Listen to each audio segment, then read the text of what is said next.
Numa quinta-feira de novembro, a minha nora pousou uma mala de viagem aos meus pés.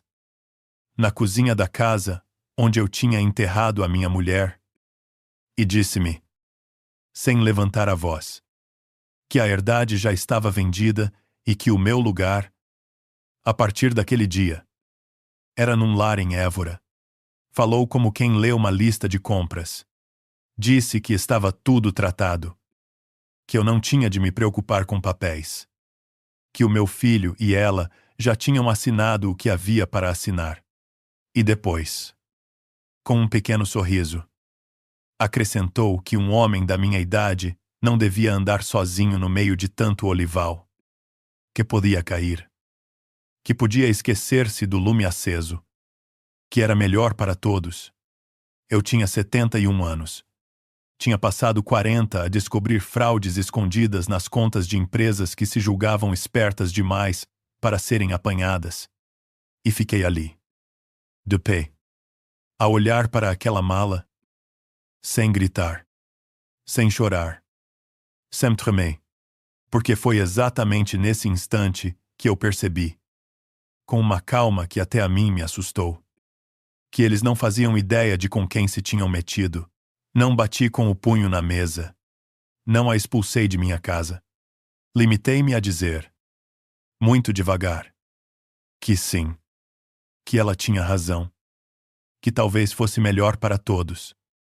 E vi nos olhos dela o alívio de quem julga ter ganho. Guardei esse alívio na memória, como se guarda uma prova. Fica comigo até ao fim desta história. Porque foi esse alívio que os condenou. Antes de vos contar tudo, deixem-me pedir-vos uma coisa simples.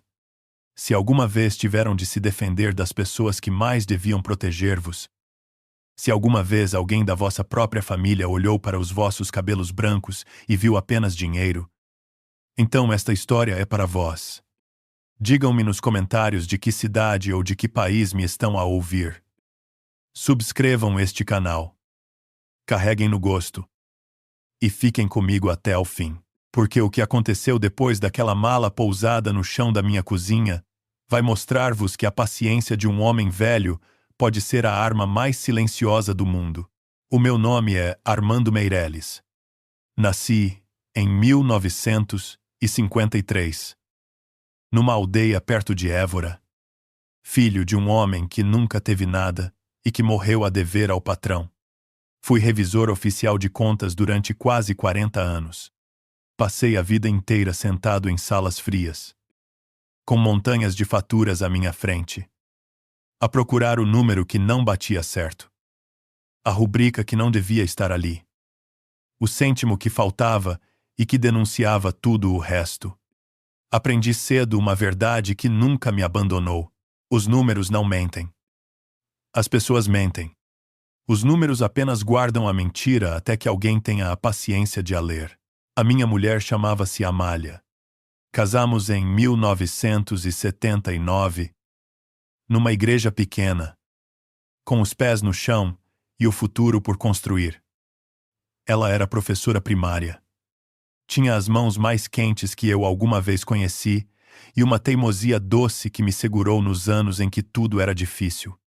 Foi ela quem herdou dos avós a herdade onde ainda hoje vivo. Um pedaço de Alentejo com olival velho.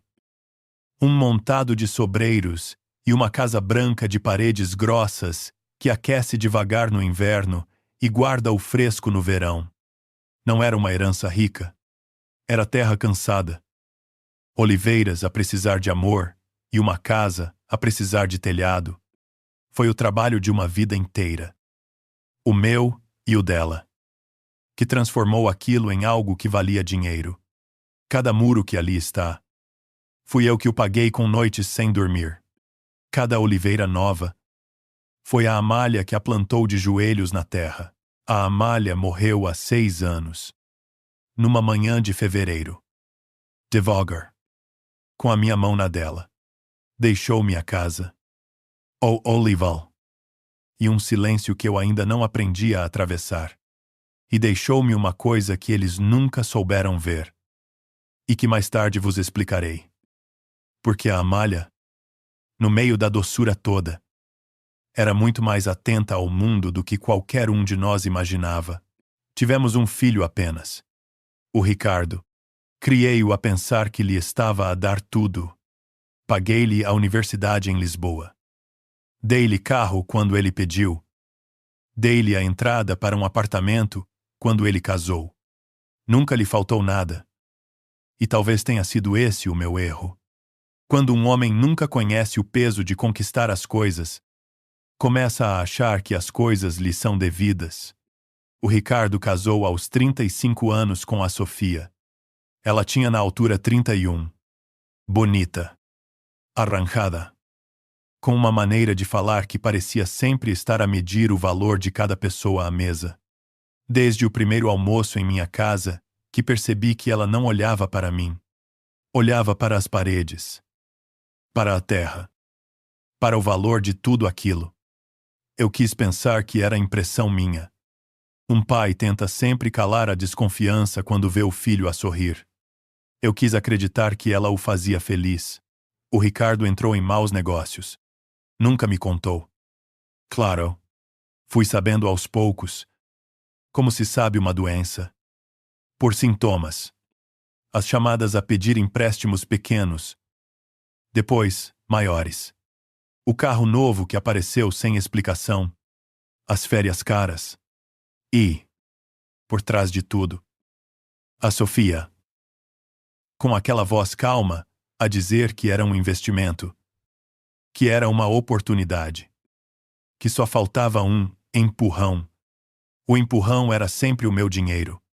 E, quando o meu dinheiro deixou de chegar para os apetites deles, começaram a olhar para a única coisa que ainda me restava de verdadeiramente grande. A herdade da Amália. Foi no verão do ano passado que a traição deixou de ser desconfiança e passou a ser um plano. Começou com gentileza a mais, que é sempre o primeiro sinal de perigo. A Sofia passou a telefonar-me todas as semanas, coisa que nunca fizera. Preocupava-se com a minha saúde. Perguntava se eu andava a dormir bem. Se me esquecia das coisas. Se me sentia confuso. Trouxe-me dia. Uns folhetos de um lar de luxo perto de Évora. A falar de conforto e de companhia. Eu ria por dentro. Mas anotava tudo. Um revisor de contas nunca deita nada fora. Guarda. Data. Arquiva. Depois começaram a aparecer papéis. O Ricardo apareceu um domingo com uma pasta e um homem que apresentou como um amigo. Tal Bruno. Solicitador em Setúbal.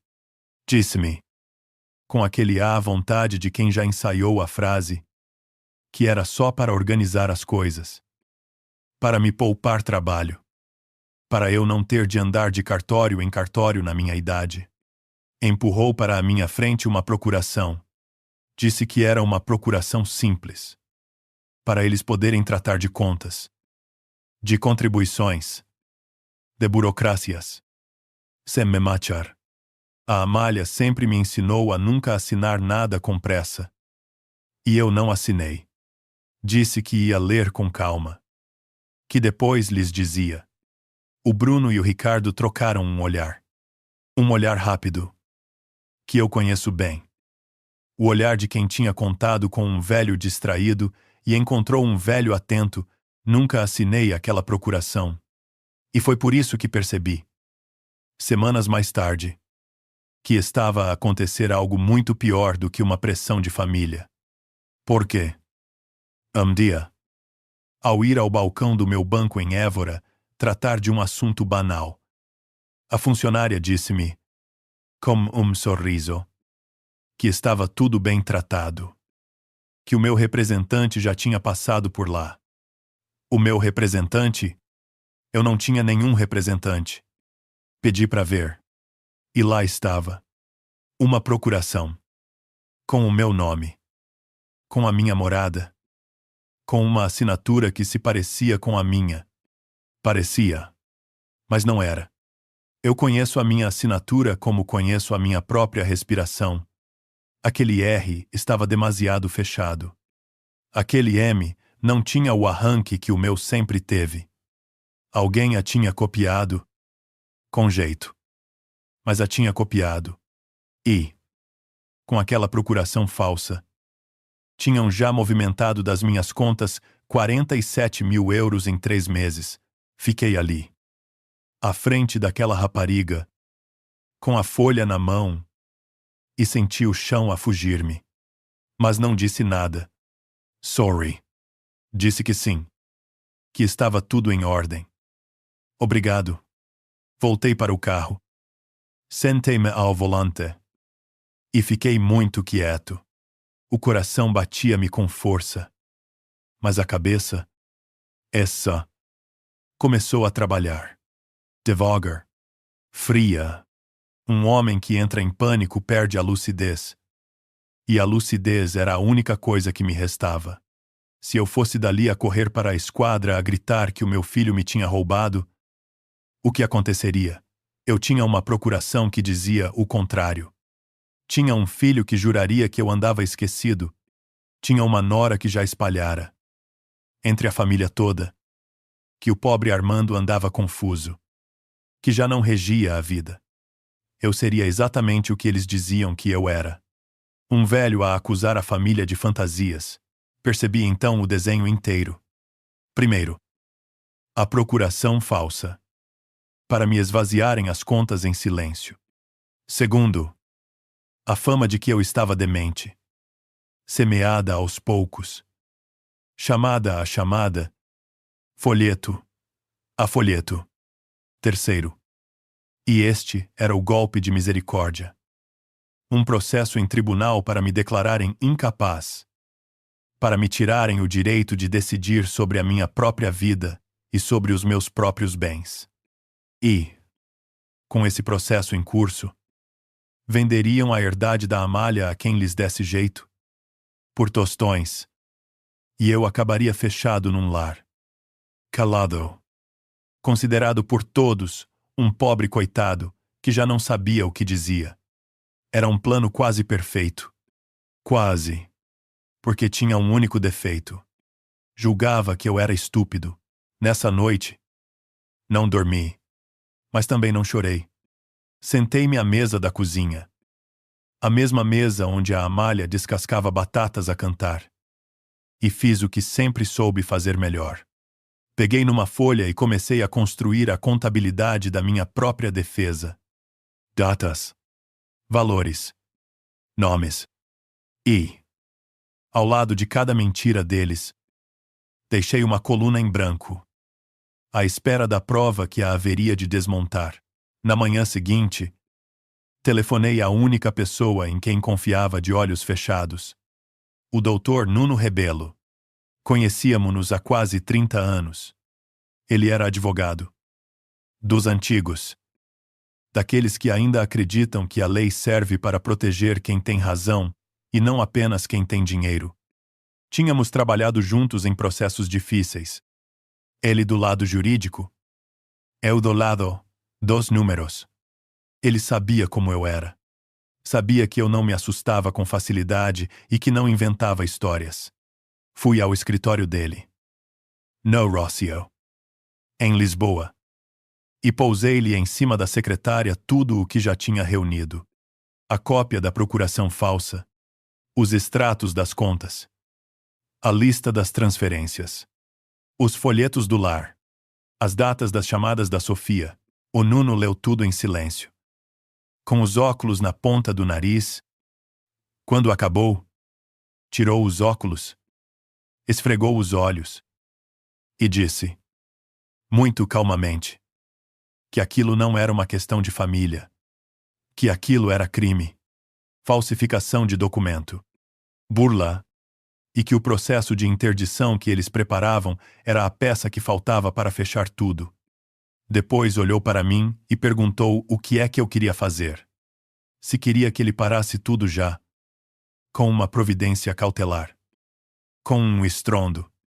Eu disse-lhe que não. Disse-lhe que se atacássemos agora, de frente, eles fugiriam, esconderiam o dinheiro, forjariam mais papéis e desapareceriam com o Bruno a limpar-lhes o rasto. Eu não queria travá-los a meio. Eu queria deixá-los caminhar até ao fim. Confiantes. Vitoriosos. E esperá-los à porta da armadilha que eles próprios estavam a construir. O Nuno olhou para mim durante um longo momento. Depois sorriu. Daquele sorriso seco que eu já lhe conhecia. E disse que eu sempre fui o homem mais paciente que ele alguma vez encontrou. Combinamos o essencial. Ele trataria da parte legal. Discretamente. E eu trataria daquilo que sabia fazer melhor. Seguir o dinheiro. Comecei pelo Bruno. O solicitador. Um homem que forja uma procuração não forja apenas uma. Pedi a um antigo colega meu, um perito de reconhecimento de escrita com quem eu tinha trabalhado em auditorias, para comparar a assinatura da procuração com uma dúzia de assinaturas verdadeiras minhas, de documentos antigos, de datas certas. Ele demorou 2 semanas. E o relatório foi claro como água. A assinatura da procuração era uma imitação, feita à mão, por cima de um decalque a lápis, cujas marcas ainda se viam sob luz rasante. Tinha ali, preto no branco, assinado por um perito idôneo, a prova de que a procuração era falsa. Mas eu não parei. Um número sozinho não condena ninguém. É preciso a coluna toda. A seguir, fui ao banco, não ao balcão, mas à pessoa, a Teresa, gestora de conta há muitos anos. Uma senhora séria que sempre me tratou com respeito. Levei-lhe o relatório da perícia e o meu advogado ao lado. Quando ela percebeu que a procuração com que tinham movimentado o meu dinheiro era falsa, ficou pálida. Deu-nos, com todas as autorizações legais e o Ministério Público já informado pelo Nuno, o registro de tudo. As datas exatas de cada levantamento, e aqui aconteceu a primeira coisa que me gelou o sangue. Uma das transferências, de 12.000 euros, tinha sido feita num dia em que eu estava internado no hospital de Évora, a recuperar de uma pequena intervenção, com testemunhas, com registros clínicos, com a hora certa. Nesse dia, a hora a que a tal procuração dizia que eu tinha estado no cartório a assiná-la, eu estava numa cama de hospital, ligado a um soro. Não havia advogado no mundo que conseguisse explicar aquilo. Eles tinham datado a mentira num dia em que a verdade estava documentada por médicos. Mas a prova que virou tudo, a prova que transformou a minha defesa numa espada, chegou de onde eu menos esperava. Chegou da Amália. Quando a Amália morreu, deixou-me, num cofre do banco, uma pasta que eu, na dor daqueles dias, guardei sem abrir. Meses depois, abri-a e encontrei os papéis dela, cartas, fotografias e um envelope fechado com o meu nome. Dentro, uma carta em que ela me pedia uma única coisa: que eu protegesse a herdade. Custasse o que custasse.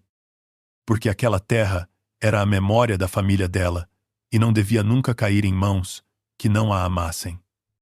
E, junto da carta, algo que ela tratara em segredo, com o notário da nossa vila, 1 ano antes de morrer.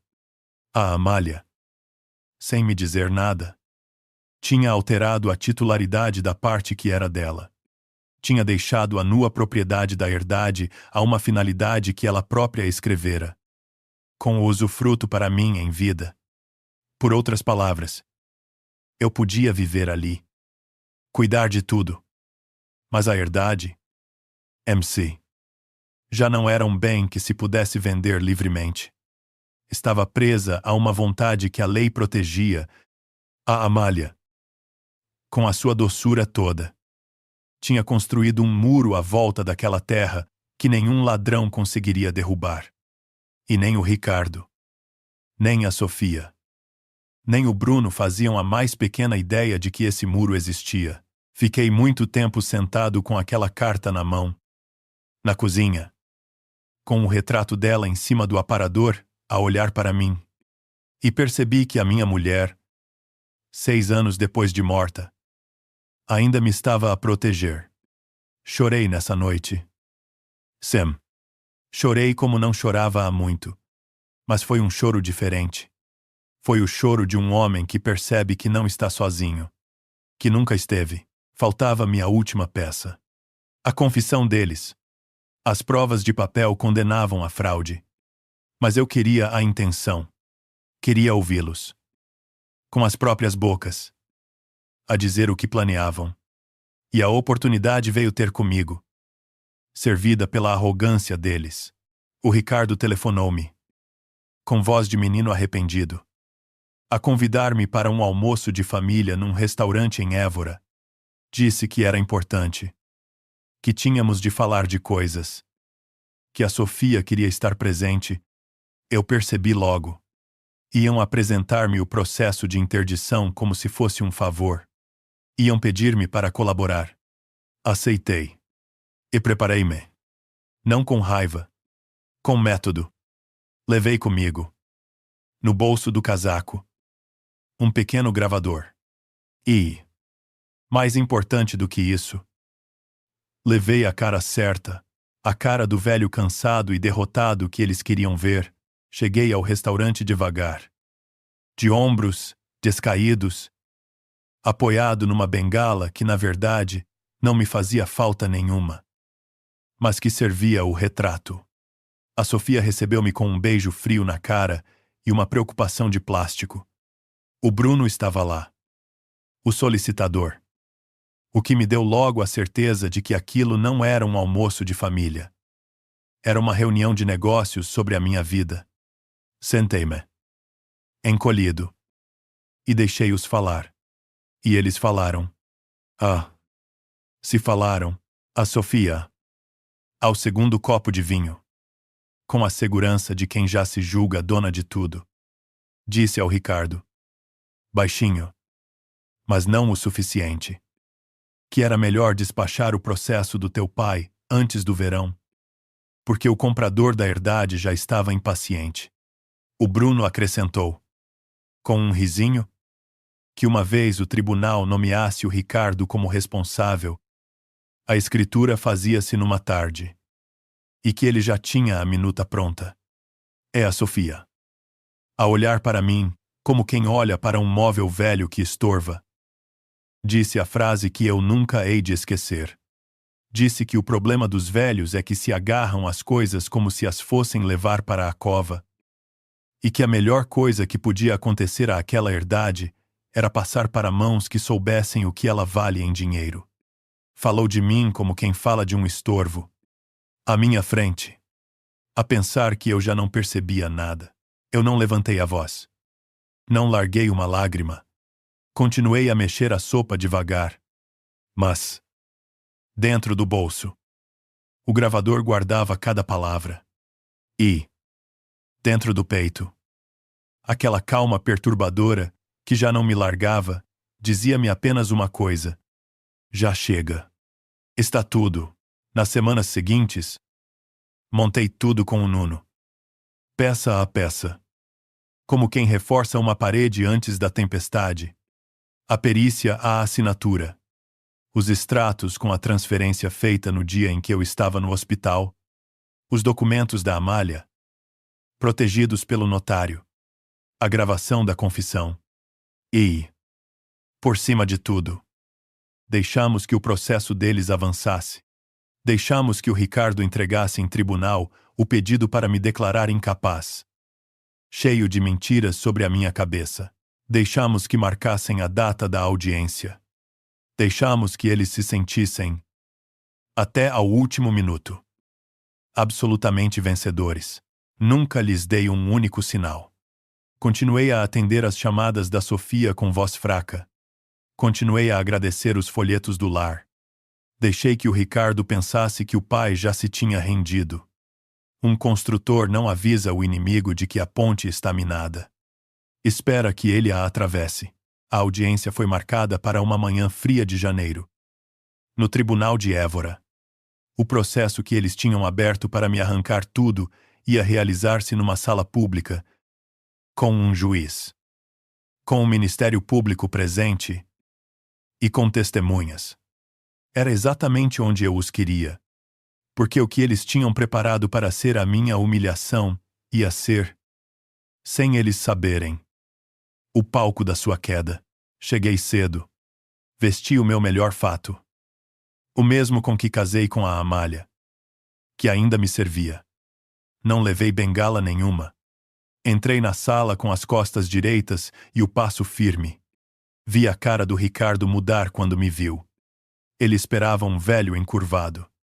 Encontrou um homem inteiro. A Sofia franziu o sobrolho. Oh, Bruno! Ao lado do advogado deles. Começou a folhear papéis. Nervoso, o advogado deles falou primeiro. Traçou o retrato de um homem senil, esquecido, incapaz de gerir a sua vida. Um pobre pai que os filhos, por amor, se viam obrigados a proteger de si mesmo. Falou da procuração como prova de que eu próprio lhes tinha entregado a gestão dos meus bens. Falou do meu bem-estar. Falou durante muito tempo. E cada palavra que ele dizia era um prego que ele julgava estar a cravar em mim. Mas que estava, na verdade, a cravar no caixão deles. Depois foi a vez do doutor Nuno Rebelo. E o Nuno não gritou. Oh, Nuno! Tal como eu. Nunca precisou de gritar. Levantou-se devagar. Cumprimentou o tribunal. E disse que, antes de defender o meu estado mental, pedia apenas ao tribunal a paciência de examinar alguns documentos. Começou pela procuração. Chamou o perito da escrita, que explicou, com a frieza da ciência, que aquela assinatura era falsa, decalcada, imitada. A sala ficou em silêncio. O advogado deles remexeu-se na cadeira. O Nuno continuou. Apresentou o extrato bancário. E ao lado dele, o registro clínico do hospital. Mostrou ao tribunal que, no exato dia e à exata hora em que a procuração dizia que eu tinha estado num cartório a assiná-la, eu estava internado, com soro no braço, com médicos e enfermeiros como testemunhas. Perguntou ao tribunal, sem levantar a voz, como podia um homem estar em 2 sítios ao mesmo tempo? O Ricardo empalideceu. A Sofia deixou de olhar para mim, mas o Nuno ainda não tinha acabado. Explicou ao tribunal que a herdade que os requerentes se preparavam para vender já não podia ser vendida livremente. Porque a minha falecida esposa, anos antes de morrer, com todos os cuidados legais, com notário, tinha protegido aquela terra de qualquer venda que a arrancasse à memória da família. Apresentou os documentos. O advogado deles ficou lívido, porque toda a sua estratégia, todo o negócio já combinado com um comprador impaciente, tinha acabado de bater numa parede que eles nem sabiam existir. Uma parede levantada por uma mulher morta há 6 anos. E então, quando eu vi nos olhos deles que já sabiam que tinham perdido tudo, pedi ao meu advogado licença para dizer uma palavra. O juiz autorizou. Levantei-me. Olhei para o meu filho. E depois para a Sofia. E depois para o Bruno. E disse, com uma voz calma que encheu a sala inteira, que ainda faltava ao tribunal ouvir uma coisa. Tirei do bolso o pequeno gravador. E fiz ouvir, naquela sala, a voz da Sofia a dizer que era melhor despachar o processo do meu pai antes do verão, porque o comprador estava impaciente. A voz do Bruno a dizer que tinha a minuta da escritura pronta. E a voz da Sofia, clara, gelada, a dizer que a melhor coisa que podia acontecer àquela herdade era passar para mãos que soubessem o que ela vale em dinheiro. O silêncio que se seguiu foi o silêncio mais pesado que eu já senti na vida. A Sofia levantou-se de repente, a dizer que aquilo era ilegal, que era uma armadilha, que eu era um velho vingativo. O juiz mandou assentar com uma frase só. E o Ministério Público, que até ali ouvira tudo em silêncio, pediu a palavra e anunciou o que já era inevitável. Que aquele processo de interdição estava, ele próprio, assunto en fraude, e que os factos ali revelados, a falsificação da procuração, o desvio de dinheiro, a burla, a tentativa de venda ilegal, iam dar origem a um processo-crime. Não houve gritaria da minha parte. Não houve triunfo. Guardei o gravador no bolso. Sentei-me e fiquei muito quieto, a olhar para as mãos com que tinha construído uma vida inteira. Porque a justiça verdadeira não faz barulho. Cai como cai um muro mal fundado. Devagar. E depois de uma só vez. O processo que se seguiu foi rápido. Porque não havia por onde fugir. A perícia à letra não se desmentia. Os registros do hospital não se apagavam. A gravação não se negava. O Bruno, o solicitador, foi acusado de falsificação de documento e perdeu a cédula profissional. O direito de exercer. Tudo aquilo que era. Nunca mais um cliente lhe entregou um papel. A Sofia e o Ricardo foram constituídos arguidos por burla qualificada e falsificação. O dinheiro desviado. Os tais 47 mil euros. Foi mandado devolver. E devolvido foi. Até ao último cêntimo. Porque a justiça, quando chega, não deixa nada por trás. O comprador impaciente desapareceu no dia em que soube que a herdade nunca esteve à venda. E o nome deles, que tanto se orgulhavam de mostrar nos jantares caros, passou a ser dito na cidade em voz baixa, com aquele desprezo que as pessoas guardam para quem rouba os próprios pais. A Sofia deixou o Ricardo poucos meses depois. Foi-se embora assim que percebeu que já não havia herdade para vender, nem dinheiro para gastar, nem futuro naquela família. Levou o carro e a arrogância. E não levou mais nada. Porque mais nada era dela. Ficou sozinha com um processo-crime às costas e uma reputação em cinzas. Perdeu tudo aquilo que tinha vindo buscar. E perdeu-o exatamente da maneira como o quis tirar. Em silêncio. E em público ao mesmo tempo. O Ricardo foi o mais difícil. Porque o Ricardo, no meio de tudo aquilo, era ainda o meu filho. Veio ter comigo. Uns meses depois da audiência, à porta da herdade, estava mais magro, mais velho, com os olhos de quem já não dorme. Não entrou. Ficou ali. À entrada. No caminho de terra que a Amália tantas vezes varreu, e chorou. Disse-me, com a voz partida, que se tinha deixado arrastar, que a Sofia lhe tinha enchido a cabeça, que estava afogado em dívidas e que tinha feito a única coisa que jurava nunca fazer: voltar-se contra o próprio pai. Pediu-me perdão. Ali. De pé. Como um homem que já não tem para onde ir, eu olhei para ele durante muito tempo. Olhei para aquele rapaz a quem eu tinha dado tudo e que me tinha querido tirar tudo. E percebi que o perdão não é esquecer. O perdão é lembrar. E mesmo assim não deixar que o ódio nos coma por dentro. Disse-lhe que o que ele tinha feito não tinha desculpa. E que eu nunca fingiria que não tinha acontecido. Mas disse-lhe também que a porta da herdade da mãe dele nunca estaria fechada para ele. Desde que ele voltasse a ser um homem digno do nome que carregava, não lhe dei dinheiro.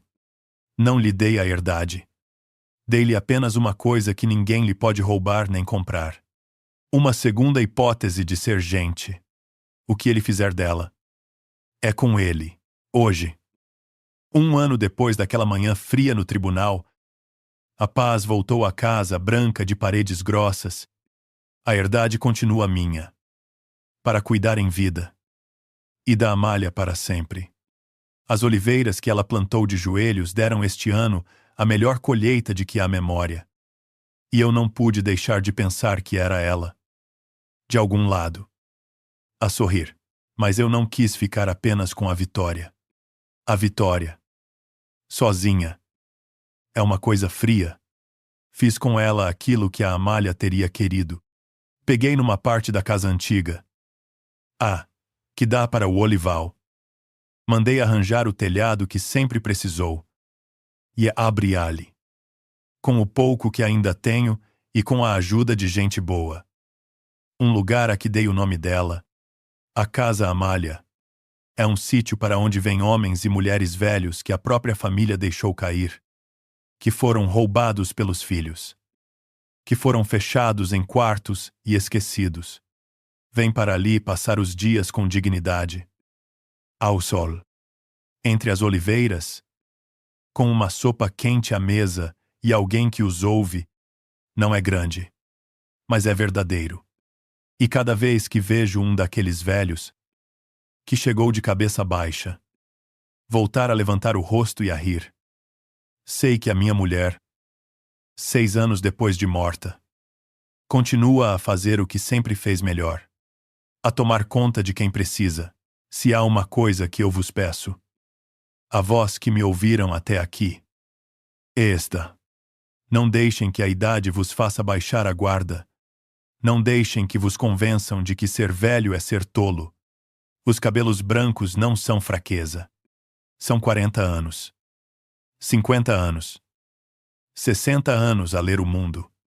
E quando alguém, mesmo alguém do vosso próprio sangue, olhar para vós e vir apenas dinheiro, não gritem. Não chorem à frente deles. Fiquem calados. Guardem as provas. E deixem que a verdade faça o seu trabalho no tempo certo. Porque a mentira, mais tarde ou mais cedo, deixa sempre um número que não bate certo. E há de haver sempre alguém, num canto qualquer, com a paciência de o ler, se esta história vos tocou.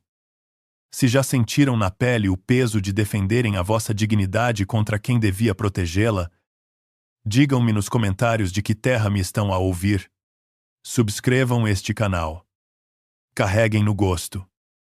E fiquem comigo para as próximas histórias. Porque enquanto houver quem julgue que um homem velho é uma presa fácil, haverá sempre histórias como a minha para contar. Cuidem-se. E cuidem dos vossos velhos. Que eles já cuidaram de vós quando não sabiam se valia a pena. E, ao fim de tudo, quando a casa fica em silêncio e a luz do olival se apaga, sento-me à porta e digo-lhe, baixinho, as palavras que lhe guardei, Amália, minha companheira de todas as sementes. Plantaste um muro de amor à volta do que era teu. Partiste ante de mim.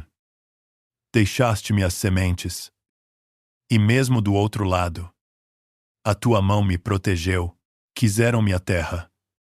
Quiseram-me o nome. Quiseram ver-me curvado. Calado. No fim, não sabiam que um homem que teve o teu amor não se deixa vergar. Porque te leva dentro de si, cuidaste do olival de joelhos na terra. Cuidaste do nosso filho. Cuidaste de mim. E hoje, na tua casa, cuidamos de quem foi esquecido. Para que o teu nome não conheça nunca um fim. Um dia, a minha vez chegará. Devagar. E as oliveiras hão de continuar a florir. Mas enquanto eu respirar, hei de guardar a tua terra. E o teu amor. Amália. Há de guiar-me até ao fim.